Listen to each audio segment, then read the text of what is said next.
Hello, everyone. Welcome to a quick little one-part thing. Hey, it's Tribute again. How about that? These Well, it's guys are, I it was mean, developed by Zenovia, but Tribute published it, but still. Tribute is very quickly becoming one of my favorite developers right now because they just have very consistently put out, and very quickly too, put out a bunch of really good looking games. Like I'm not even a Turtles fan, and I'm hyped for the upcoming Turtles thing, and I haven't gone around to playing this yet, but this game looks super cool. I've never heard of these guys. We did Panzer Paladin with them. Panzer Paladin was by these guys? Yeah, Okay. and they did a really that game. Like a little warts are in there, but it is really really good. Yeah, this is technically not made by them, but they published it. So Yeah, also this aesthetic is absolutely my jam. Because this is the 90th thing I've ever seen, and also we were talking about this when we were doing thing not too long ago, but this is actually a really good instance of using a CRT filter. Like, I think this this is how you play the game. There is no widescreen mode. This is just how the game is. This looks like it's trying to look like CRT without actually having CRT. And they actually do a very good job with it too. It looks fine to me. It doesn't have the usual problem that I have with CRT and CRT filters, which is that red, green, blue. I don't like that. Just make it look like we all remember CRT looking like, without actually making it CRT, and I'm happy. Chapter 1, City of Shattered Glass. So you like Gunstar Heroes? No. The original Gunstar. This looks better than Gunstar Heroes from what I remember it. Well, yes, but yeah, I don't like these. I've never really been a fan of these games, these sort of Contra-likes, where the focus is on running and whacking things. I think the only game in this style that I've ever gotten into is the frickin' Batman animated series one, and that was more because it was Batman and it was pretty looking. I do like just by looking at this right now, the mobility options you have definitely seem to lend this game a really cool flow. The most unique thing about this game is that you have this wire thing that you can launch at any time, and you can angle it too, so you can do like a bunch of different angles and just climb up it however you want. So kind of like Bionic Commando. Not quite, but similar enough. Also, this game has a lot of difficulty options, so I am playing on regular normal, which basically refills your health every major screen. So this game can be extremely hard if you're playing on like arcade level difficulties for sure, but I see what you're talking about with the wire. That's really really cool. Yeah, this game looks rad. We'll see more interesting uses for it later, but my only real complaint of this game is that it's a little expensive for the length that it is. How much is it? I think it was like $20. Ooh. It was like $15 to $20. It's one of those. This feels like a prologue for a much bigger game they want to make. I feel like they were trying to go for. This was a Kickstarter game, I believe. I feel like from what because this entire playthrough is one part. I feel like they were trying to go for a Metal Slug kind of feeling where you can beat the game in under an hour when you're just playing it. Which isn't inherently a bad thing. Like, if Metal Slug was much longer than it is, it probably would wear out its welcome.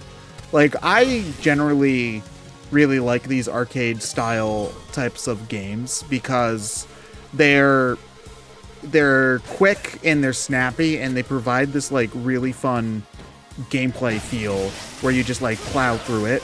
I feel like arcade-style games are really kind of...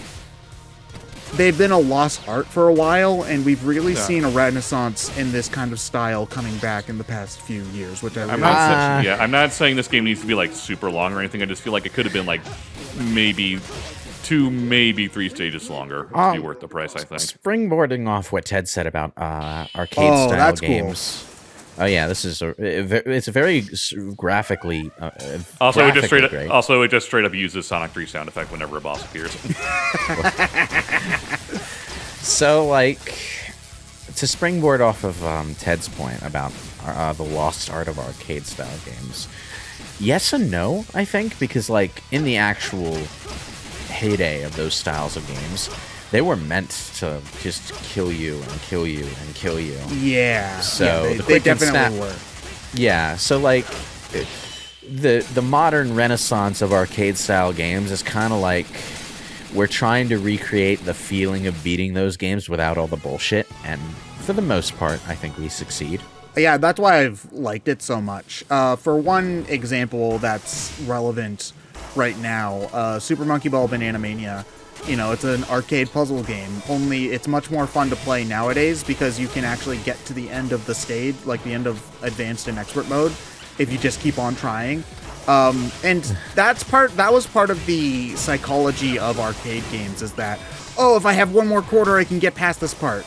You know, like, and they made the games really addicting, but really hard because of that reason. But then when you play those same games, like nowadays on modern systems, like Metal Slug, you brought up Metal Slug.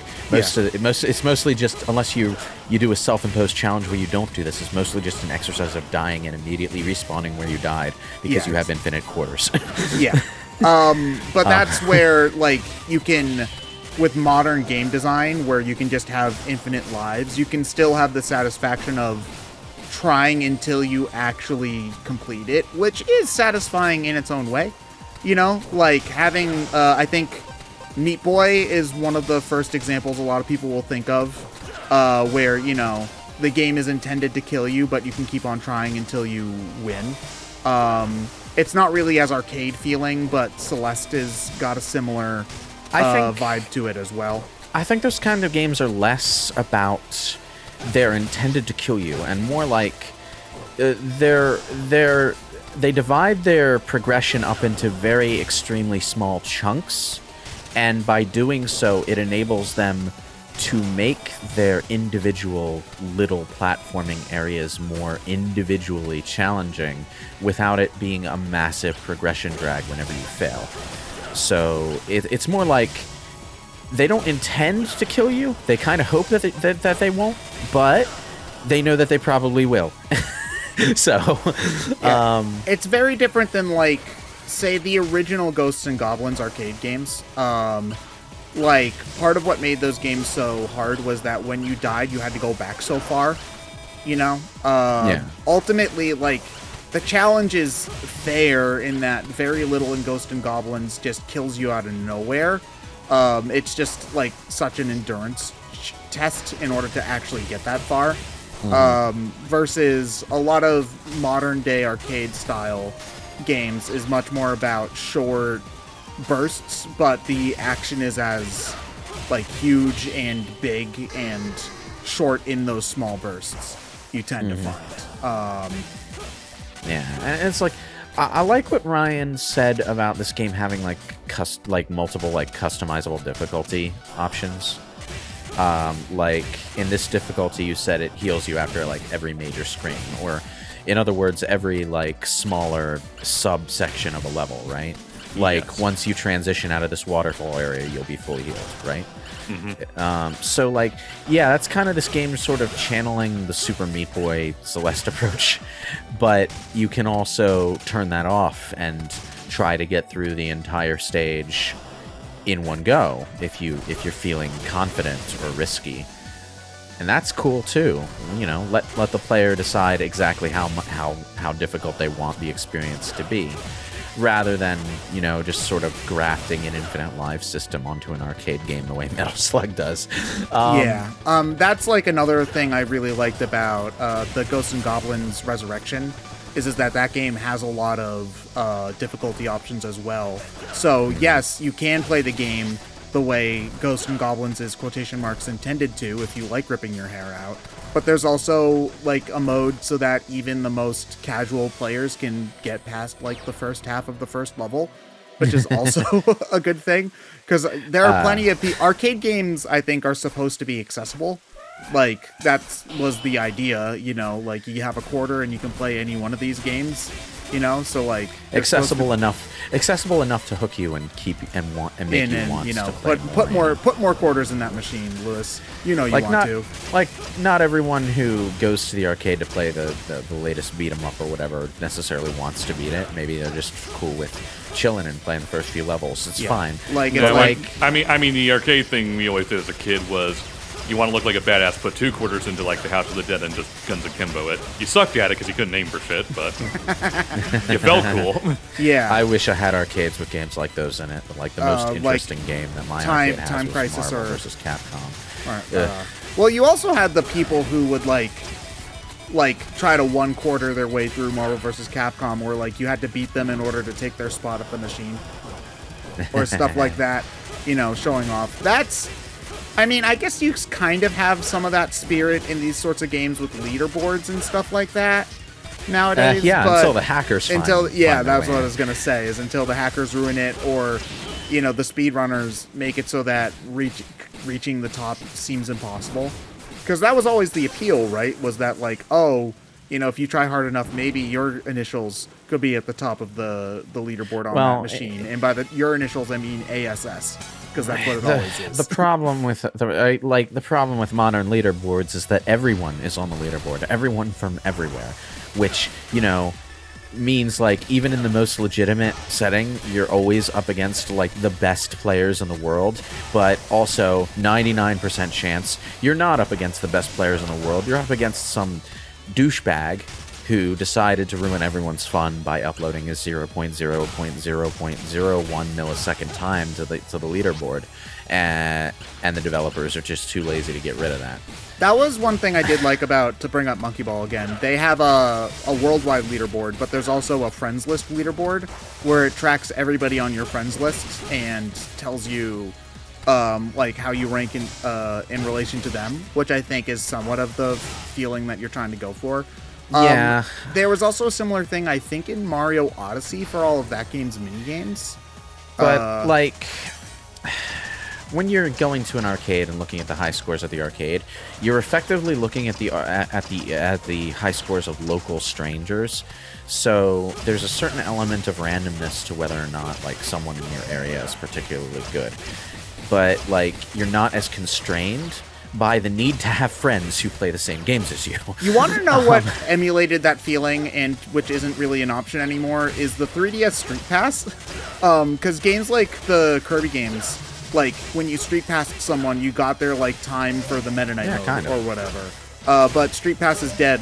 Rip Street Pass. So that's not really. I was with Emil at Anime Week in Atlanta. He got 4 Street Passes. Street Pass still 4 whole works. Street Passes. Holy crap! Yeah, Street Pass still functions, but like nobody's carrying the 3DS around, so what's the point? Hey, 4 people were at Anime Week in Atlanta. Well, yeah, but you have to go to an anime convention for that to ever happen to you, so... Yeah, and even then, getting 4 Street Passes at all of Anime Week in Atlanta is still like, when I was playing, like during the heyday of the 3DS, you know, I had to keep my Street Pass open all the time because I was literally getting Street Passes constantly.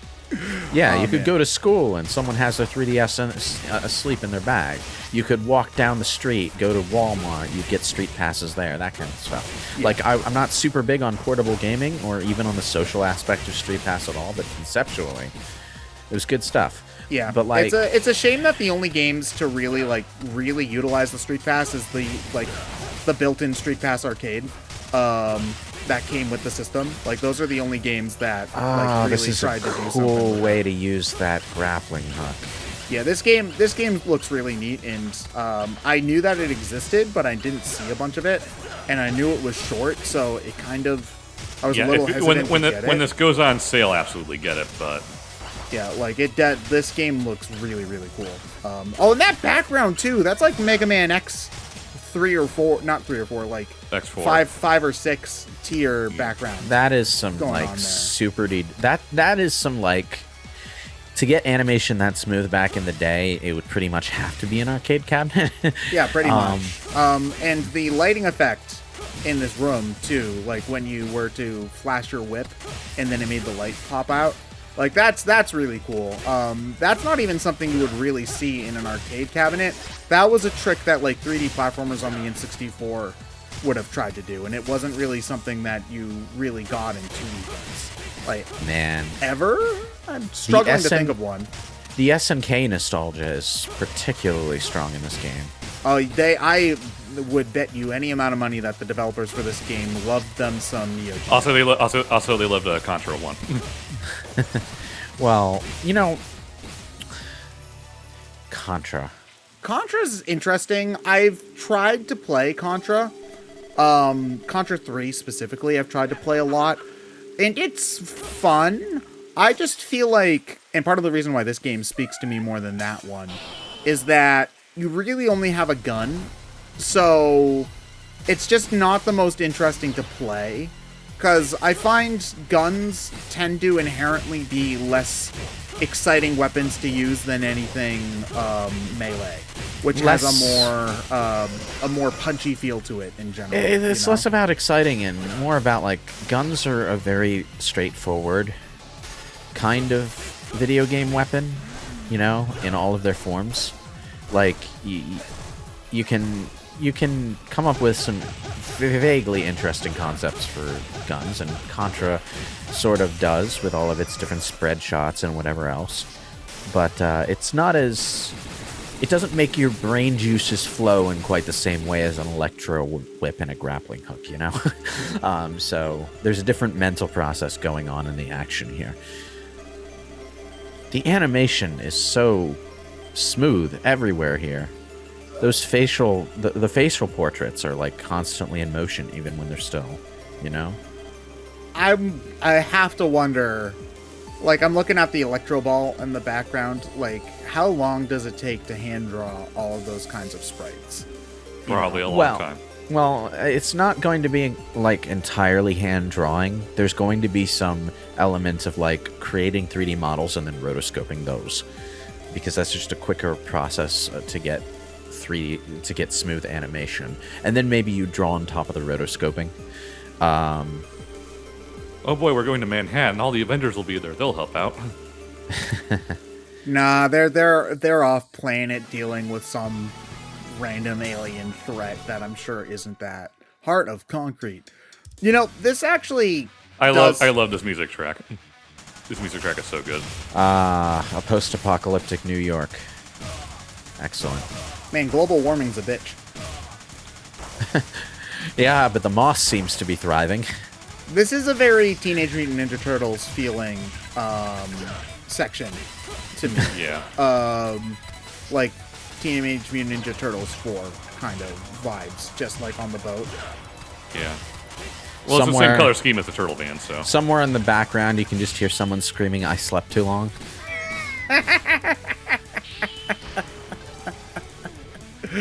Oh, man. Here's the thing that I really appreciate is the cheesy arcade story. I know that this stuff never is, like, the focus of these sorts of things. Like, the cutscenes and all of these types of games are always really terrible. But it does have a certain element to it that adds that extra heart to a game like this. Like, nobody cared about the story in, like, House of the Dead or Time Crisis. I don't know about the story in Dino Crisis. Well, I wouldn't necessarily say no one cared about the story, but the story was presented in a way that assumed you were playing it in an arcade cabinet, so there was only so much at any given time, and it was pretty straightforward. But it does add to the feeling, I guess, is just what I'm talking about, in that many arcade games strive to be larger than life. Because ultimately, many arcade games... let me backtrack a little bit. Arcade games, as they were built in, like, the 80s, 90s, 2000s, were built to be larger than life, because ultimately they know that they could really only be a distraction, because you would have to walk away from the arcade cabinet at any given point. Also, they were standing by on the fact that they had better technology than you could at home. Once, basically around the PS2, GameCube came out, it's like, no, you can get the exact same experience at home. There's no real difference anymore.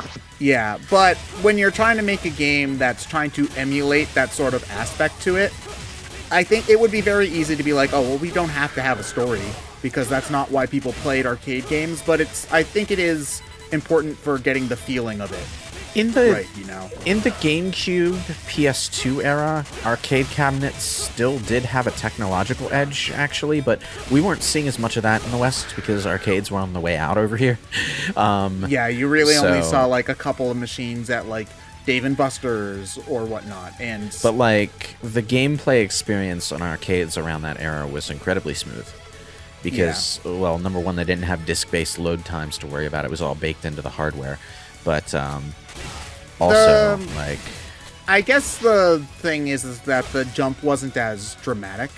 Because in the arcades, you generally were seeing things like a full console generation ahead of what you could see at home. You know? Yeah.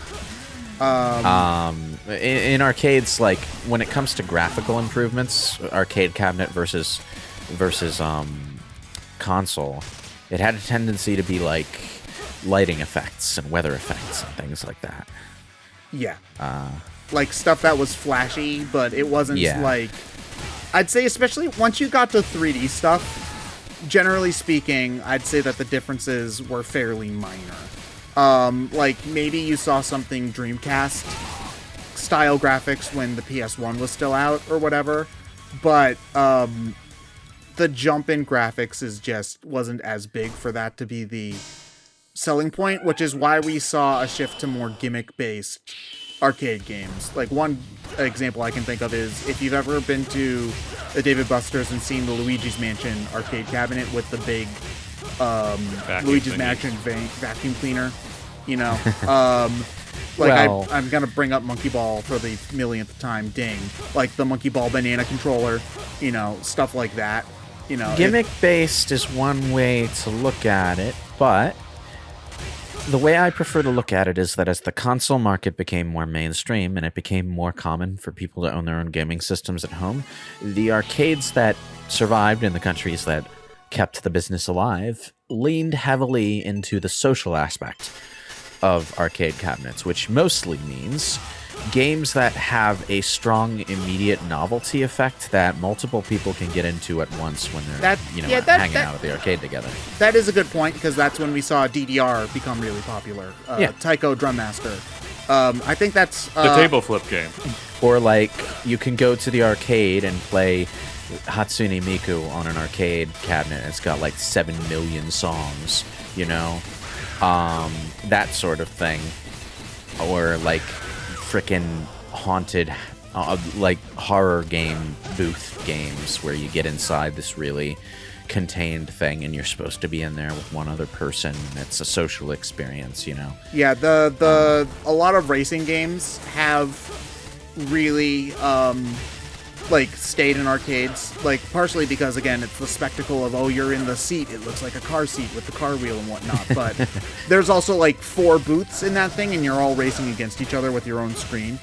Or the stupid motorcycle things that are impossible to control because you have to lean the entire thing.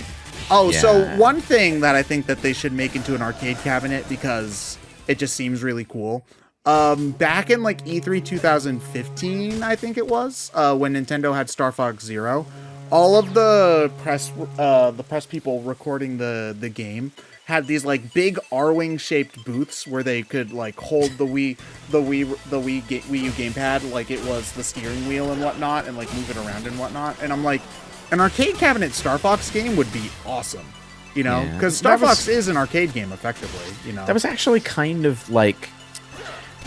It's easy to rag on the Wii in retrospect for its heavy casual gamer leanings, but it was also kind of trying to tap into the same energy as arcades in a way. Yeah, I'd say that's very fair. It didn't entirely succeed. It was going for a different energy, like it's the same vibe, but the Wii was much more chill than your typical arcade game. You know, arcade games typically are very loud and big, whereas the Wii generally was more like, oh, we're going to hang in for a night in with the family. Instead of playing Clue, we're playing Wii Sports. They're constantly running and making noise and trying to get people to play them so they can't really shut up. That's why, like, when you leave a game on the title screen and it goes to play a demo or something, what they call that in Japan is attract mode. It's supposed to attract players. Oh my god, really? That's what it's called? That's awesome. You'll even see, like, some Westerners colloquially calling it that, even though it doesn't really even remotely serve the same purpose over here. I always just called it, like, the demo, or, honestly, to be 100% fair, I didn't even really know that was a thing for a long time, because I just never really left my game on the title screen growing up. Like, I think the first time I remember seeing it was... I was at a friend's house and they were playing the original Banjo-Kazooie. And we had loaded up the game and watched the intro because the intro is great. And then like their mom came in and was talking to us for a little bit. And then when I turn back, it's showing like the demo of Bubble Group Swap or whatever, and I'm like, this is a thing that's in the game? But yeah, that's very much just a remnant of, you know, like arcade games that just never kind of left. I guess, you know, it's like, oh, well, arcade games do this because we don't want the title screen to be baked into the CRT display. So we'll show some gameplay. Speaking of CRT display, what I want to know is, like, does this game have sharp pixel graphics with a filter over it, or is the CRT built like it's built in 4x3? No, I mean, like, you can. I was saying you can't make it widescreen. I'm not talking about. You can't get rid of the filter. That's just how the game is. I'm not talking about aspect ratio. I'm just like, is the CRT effect part of the sprites themselves, or is it a filter overlaid on top of it? I'm not sure. I wouldn't be surprised if it was a little bit of column A and a little bit of column B. Like, there's some aspects of the sprites that were made to look better with this filter over it, but there is also... I would be very surprised if there wasn't a filter over the game in some capacity. But I don't think that if you were to load the data out of the game, that the pixels would be like the really sharp kind of pixels you're used to seeing in like emulated SNES and Genesis games. Also, this is entirely a Sigma boss fight from Mega Man X. It's just that, like, I'm looking at these graphics, and sometimes it looks like the CRT itself is moving with the sprites, rather than the sprites moving through the CRT. And now that I'm seeing it, I can't unsee it. It's very strange. You mean like a screen shake kind of thing, like when like a big explosion happens? No, I mean like when sprites move through a CRT display, the actual pixels of the sprites will move through the pixels of the CRT display, because the CRT screen is, you know, a stationary object that's displaying the pixels. But it looks like when I'm watching these sprites animate and move around, that the actual CRT pixels are like moving along with the sprites, if that makes sense. But I might just be seeing things. I don't know. It's very I subtle. have the video in a smaller window, so maybe that's why I'm not noticing it. What I would really want to know is how this game looks playing it on the Switch handheld, actually. Okay, in this like more detailed cutscene, it's definitely not happening. Oh, Hans. Why must we fight? Why do humans do violence? It doesn't feel like I got much of anything. Revenge is pointless, but it is why I must fight, because fighting brings peace, and peace is because of war. And basically trying to set up an excuse to make a sequel because this game's kind of short. Yeah, it does kind of feel like this is a setup for bigger and better things. I really hope they make a sequel, want, so. Or that the developers get a chance to make another game. Like, because honestly, that's the perfect length for an arcade game. For me, is like I would say maybe 2 more levels, and I think it'd be perfect. Like, at the very least, in terms of time, like a game like this, being able to beat it in under a half an hour, if you're really, really good, I think is a plus. But like again, like 45 minutes, half an hour isn't really that big of a difference. Maybe if it was a little bit longer, it would probably be better. I imagine if you were playing this with like the healing between sub areas turned off, and you were dying more often, the game length would feel a bit more fleshed out. Yeah, that's what I'm guessing too. Because that's why I say don't make it like super long. Just like maybe 1 or 2 of the more levels would be perfect. Yeah, I think that seems about right to me. Because games like Wild Guns, Metal Slug, Contra less so, because Contra definitely has always leaned into the fact that it's on a console more than it was on an arcade. But a lot of the games in this vein generally aim to be less than an hour if you're going through it without dying. So I think you risk running out of steam if you try to go too long. But you know, like if you can prove me wrong, then is this everybody who donated to the game? Yeah. Oh, that's cool. That's actually a fairly small backer list too, which is also impressive. But yeah, it was a truly small project. But just the aesthetic, music-wise, gameplay loop, It's like, this is absolutely 100% my jam. I just wish it was a little bit longer, or for what it is, a smidge cheaper, because I feel it's a little pricey for what it is. But Yeah, I kind of feel like, even though I'm not like generally into these kinds of games, I feel like this is a game that I could like see myself wanting to get invested in. I kind of want to learn more about these characters too, because like their designs are really good and they seem to have just enough personality to hint at more personality to be learned about. So, Yeah, exactly. It's just between Panzer Paladin, the new Turtles game, and publishing this, it's like Tributes is very quickly becoming like one of my favorite indie developers. Yeah, so I'm really hoping that that we can see what's coming for them next, because Turtles comes out soonish, right? Early-ish next year, I think. Yeah, that's not too long. So yeah, awesome. Yeah, we'll see you guys all next time for whatever it is we do next. Bye.